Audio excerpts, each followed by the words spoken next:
welcome to Doctor Who DVD reviews with Doctor Who the Fourth Doctor. And here I am doing my first requested review by Wellesley Boy 94, hopefully I said that right. And it was for Survival, starring Sylvester McCoy. Now, I did say that this was my favourite Sylvester McCoy story, and I will justify that a bit later. It's also, obviously it's my favourite, so it's obviously my favourite from season 26, which is McCoy's best season. I have watched all of them through.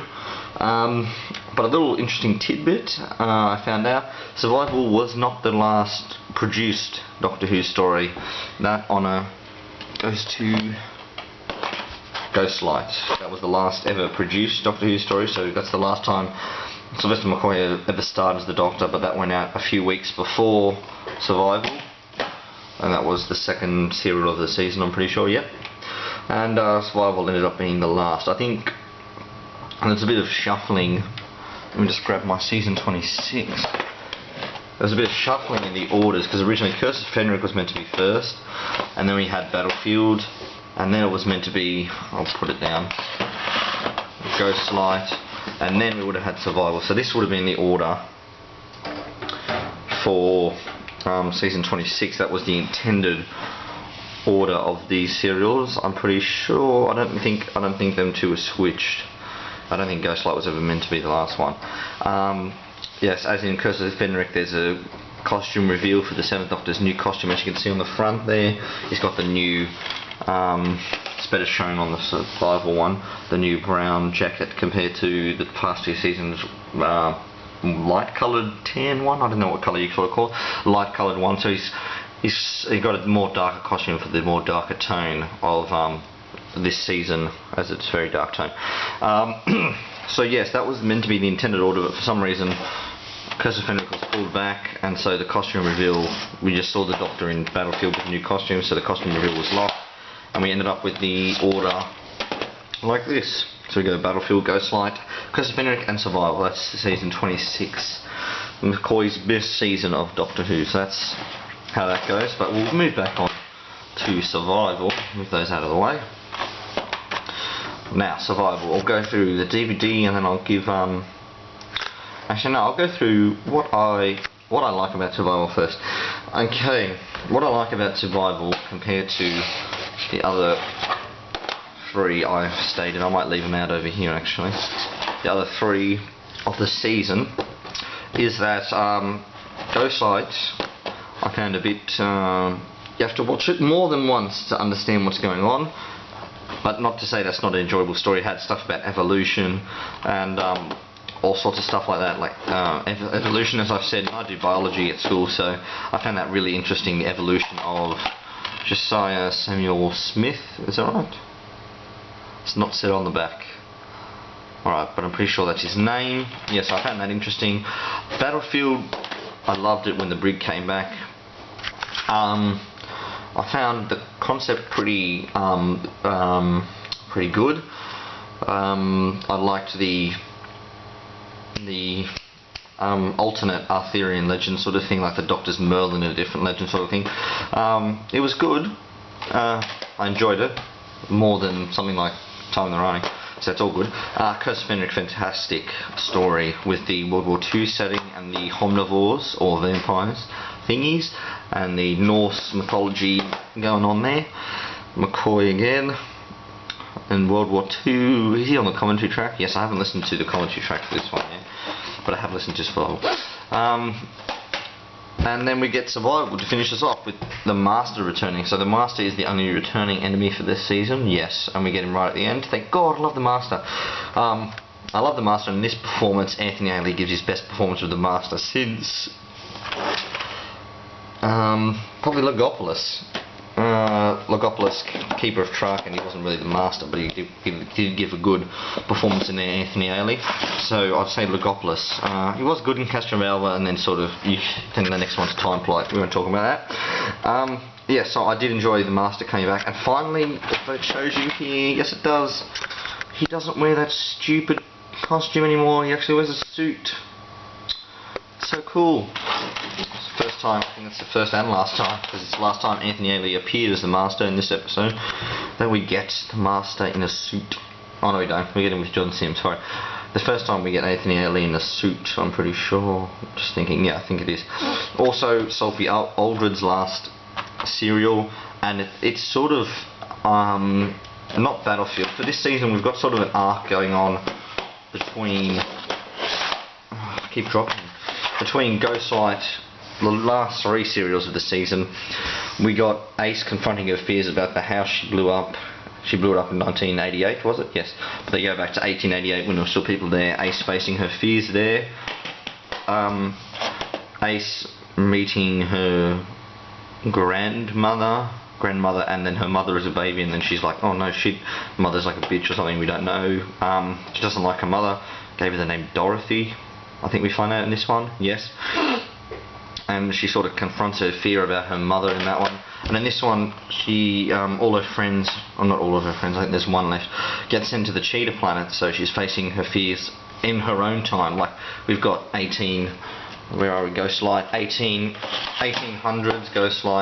1940s, and then we've got 1980s, Ace's own time she's got to confront her fears in. So there's a bit of a character arc going on there for Ace, and fortunately we didn't get to see more of Ace on screen. Of course you can get more books and stuff, but so that's Ace's last performance in the Sophie Aldred's last performance in the role of Ace. And also McCoy's last full serial as the Doctor. He does appear in the TV movie for a short 20 minutes or so, and then he's gone. So this is technically McCoy's last serial. That's why I like it. I just feel the 3 main characters in this serial, the Master, Ace, and the Doctor, are really up to par in this. They sort of know, even though it was, as I said before, not produced last, so they wouldn't have known that it could be the last one ever. I feel like they're really up to par. They're really giving it their all in this episode. That's why I really enjoyed it. And I think I watched all 3. Yeah, I did. Usually I don't watch all 3. Usually I watch like a bit at a time. But I watched all 3 in one go, and then I think I watched the commentary like 2 hours later. That's how interested I was in the story. I was interested in finding out how it was to produce and make. It's a good story, and it's unusual for a 3-parter that it's got 2 discs. It's not double discs to this, but most of it on the second disc is taken up by why Doctor Who was eventually cancelled, which is a bit disappointing when you see the calibre of this last season we got, and even stuff like Remembrance of the Daleks and Silver Nemesis. Silver Nemesis wasn't that bad. I enjoyed it because the Cybermen are in it, and even Delta and the Batman I enjoyed. Time and Writing not really, but I'll see through it because it's Doctor Who. So it's great to get that sort of stuff, and it's a shame that we had Doctor Who cancelled in such its prime. Alright, that's a bit of why I like this story, my favourite Sylvester McCoy story. Now we'll go on to the DVD itself. So we get the usual Doctor Who BBC logo Survival. We've got the Doctor there trying to bash the Master's head in near the end. He's got the cheetah eyes like Ace and the Master on the cover. In the back we get the volcano of the planet exploding. Ace with the cheetah eyes. The cheetah person on a horse, I forget who she's played by, but looks good nonetheless, and the Master with his evil face in the background. And obviously Sylvester McCoy years 87 to 89, the usual what would you say, pensive Sylvester McCoy, ready for action. Alright, and we get our usual pictures on the back. We've got the Doctor shopping there for cat food. We've got the Master revealing himself at the end of episode 1. We've got the Corporal dude fighting off the cheer people, and we've got Mitch turning into a cheer person. So we've got Doctor Who starring Sylvester McCoy, Survival, by Rona Munro. Unfortunately this was her only script for Doctor Who. She was only a new writer that season, along with the Ghostlight writer, Mark Platt. The other 2 were returning writers. Would have been nice to see some more from this writer. Okay. So we've got the Doctor takes Ace back to her hometown of Perivale, only to find that something is very, very wrong. Many of Ace's old friends and neighbours have disappeared, whilst domestic pets become Domestic pets become victims unseen killers. Will the hunter become the hunted when only the fittest survive? Also, yes, sorry, that's another thing when I'm just reading that. As I said before, with Ghostlight, we've got the theme of evolution, which is a biology theme. Only because I do biology, I know that. Here we've got survival of the fittest, which is basically it ties in with evolution. It's sort of, Charles Darwin suggested that. Sorry if I'm giving a bit of a biology lesson, I just noticed these things. That's probably another reason why I like it so much, because I can relate to it very easily since I know it from biology. Yes, this is what I like. There's certain themes running out throughout this season. It's not like something like the Key to Time season we've got here. That's, you know, straight up, we've got to find the key to time. Okay, it's more like a loose thread, like they do sort of now in the new series. I think Stephen Moffat's done it the best with the cracks. You know what I mean? They just appear. It's not like a major plot point like in the Key to Time season. I like it like that. That's what I think they've gone for here, like an evolution sort of thing. The evolution of the Doctor's character and Ace's character. In a way, that's why I like this season so much.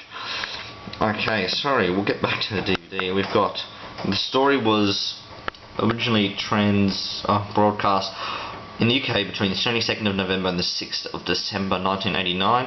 Now this episode aired the day, or started the day before Doctor Who aired, so because the 23rd of November. It was produced by John Nathan Turner, who was the producer for 9 years. We got directed by Alan Waring and incidental music composed by Dominic Flynn. Yes, so that's just a bit of the rundown. We'll go into the special features since I've already given you reasons why I like this story. We've got commentary by Sylvester McCoy, who plays the Doctor, Sophie Aldred, who plays Ace, obviously, and Andrew Cardinal, who was the script editor. He really turned around Doctor Who in the late 80s. The first season, I know he's credited on it, but I know for a fact from watching the documentaries that he didn't really have much to do with season 24. He came on virtually right near the end for season 24, so I can't really blame him for much of season 24.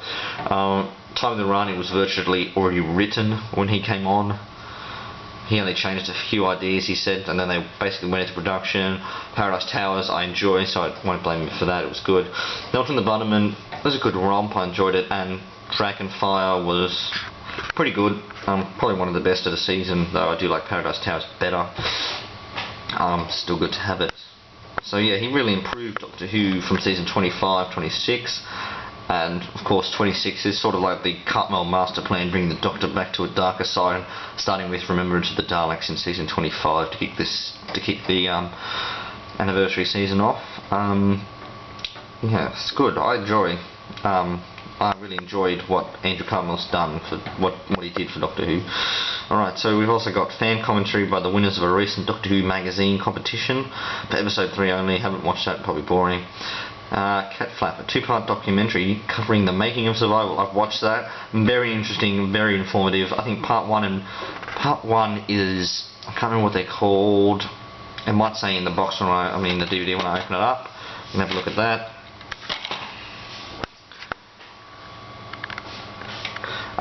Yeah, so I can't remember what they call. I think part 1 was like production and writing. Not production.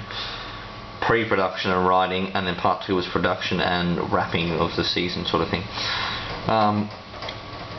Deleted and extended scenes, outtakes, continuities, photo gallery, isolated score, Radio Times billings as usual, program subtitles, subtitle production notes. So that's all the disc 1, although it doesn't say disc 1. Then Endgame, that's disc 2. So we've got Endgame, an origin, delving into why Doctor Who was cancelled at the end of season 26 and what might have been in store for the Doctor and Ace if the series had continued into season 27. Now that is a very good documentary. I think it's about 50 minutes. I enjoyed the fact that they already had stories planned. Doctor was going to regenerate from mental stress instead of physical stress on his body. Ace would have left in an Ice Warrior story, I think about the second serial, written by Ghostlight again, written by Mark Platt again. Yeah, so it looked like to be a good season, and the guy who cancelled Doctor Who, Peter Cregan, is on there talking about why he did cancel Doctor Who. So yeah, it's actually a good documentary to get. I sort of just got this DVD just to see what was going on at the end of the series, but I enjoyed the episode as well, so it's all good. Search Out Signs, a school program featuring the Doctor and Ace with Stephen Johnson and K9. K9! Oh. Little Girl Lost, a retrospective look at the development of Sophie Aldred's character Ace. It's a good documentary. Destiny of the Doctors. I was going to say Daleks. I was like, that's an episode. Anthony Ailey's last appearance as the Master in these links from the 1997 computer game. Yeah, that was his last appearance. And he appeared in the 1997 PC computing game in little links. I think you're not even playing as the Doctor in that game, so it doesn't matter. You're like saving it or something. Yeah, I haven't watched those. That might be fun to watch. I should probably do that. Okay, so that is Survival. Let's take a delve into the depths of hell. Alright. Oh, 2 discs gets in the way. Alright, so we got the usual chapter points. Delved into parts. Production notes. I always like reading them when I get the DVDs. Information on the people who do the commentary. We've got Sylvester McCoy, Sophie Aldred there. Flip this over. Take that off for a minute. And Andrew Cartmel. That's the Cat Flap documentary info. Then the usual deleted scenes, production subtitles, radio times, billings, all that. Endgame info there. Is it? Yeah. Doctor Who Endgame, that's what it says. Can't read it with the thing that one. Yes, and then that's the second disc from Endgame down. That's what the second disc has, because it's about 50 minutes, I think it says that. 45 minutes, 45. Yes, so that's the second disc. And we have just got the usual Doctor Who with the same colour as on the cover. We've got the yellow orangey colour on the discs. Doctor Who Survival Disc 1 and Survival Disc 2. Alright. So that is my review on Survival, and hopefully you understand why I enjoy it so much. I don't know if a lot of other people enjoy this episode. I think more people enjoy something like Ghostlight or Curse of Fenric. Might be like a fan favourite. I did enjoy it. I'm not saying it's the worst episode. I'm just saying I enjoyed Survival more. I'm sure everyone's entitled to their opinion. That's Curse of Fenric. Everyone's entitled to their opinion. If you hate Survival, I mean, that's cool with me. It's just my favourite McCoy story, so I'll be very sad. No, jokes. No, it's everyone's got their own opinions about stories. This is not even the best Doctor Who story ever. Actually, yeah, it's my favourite McCoy story, so it's the best McCoy story. I've got to give the episode 9.5. It's just great. Kept my attention for the whole time. And as I said, I watched the DVD, and then I think I went down for dinner, and I was like, everyone's like, let's watch a movie. I was like, okay. We ended up watching some crappy movie, and I went back to my room and started watching the commentary. I was like, why not? I had plenty of other episodes to watch, but I was just that indulged in the episode that I really wanted to watch the commentary. And I always find that Sylvester McCoy and Sophie Aldred are really good on the commentaries together. They really get into it and have a bit of fun. So it's good. So 9.5 for Survival for the episode, and a 10 out of 10 for the special features, because you get that great documentary, 2-part documentary on the making of, which I love watching making of documentaries. I'm a bit disappointed when some DVDs don't have them, quite frankly, although most do, so it's not too bad. Unless they're the shitty episodes, and I don't really care. Well, Time the Rani we had a good making of, and that was a shitty episode, so. Yeah, and you get the Endgame documentary at the end there, and the documentary on Ace. See, there's just so much on there. And the fan commentary, no, it's probably not that good. Haven't even bothered to watch it. I don't know if fan commentary is actually any good. I know there's one on Monster of Peladon. Let me see what episode it's on. Monster of Peladon fan commentary for episode 4. Like, why episode 4? Such a random episode. Shouldn't they be commenting on the first episode or something? I don't know. But I don't know if they're any good. They should probably, if they want to do a fan commentary, in my mind, they should probably do something like get them to ask questions, and it could be like inserted in there to be like, what did you think of making of Survival? And then you get Sylvester McCoy going, oh, I enjoyed the making of. If they want to do a fan commentary, the fans would just be like, oh, look at that, Sylvester McCoy. So I don't know. I'll probably do that too, actually. But although sometimes I do my own commentaries to DVDs and make a bit of fun of them. Stupid things like that. I was watching Kindergarten Cop, making fun of that. But I digress. Yeah, so I don't know. Definitely a 10 for the special features, just based on those documentaries. They were fantastic, and I enjoyed watching them. You get the usual caliber of Radio Times and that, billings and production subtitles are always good to watch. I enjoy watching those. So yes, that's my review. So that gives it basically a 9.7 all up, because 9.75 all up. So that's a very good DVD to get. I recommend this DVD to anyone who wants to get into Sylvester McCoy. Actually, no, yes, I recommend getting this if you are a Doctor Who fan. If you want to get into Sylvester McCoy, this is probably a bit too dark. Along with I'd probably start with Battlefield, and then sort of work my way through the season. Maybe not go slight, because that's a bit very dark if you don't know the character. But you want to start with something a bit more lighter, not Time of the Rani. Don't start with Time of the Rani. Delta from the Bannerman maybe, or even Remembrance of the Daleks, which is the one I started with and got me into Sylvester McCoy. So probably something like Remembrance of the Daleks. But if you're really like, if you're a Doctor Who fanatic like I am, just get Survival, because it's a great DVD to watch. And it's a great DVD to watch and enjoy. Share it around, it's great. Get this episode, love this episode like I do. It's my favourite McCoy episode.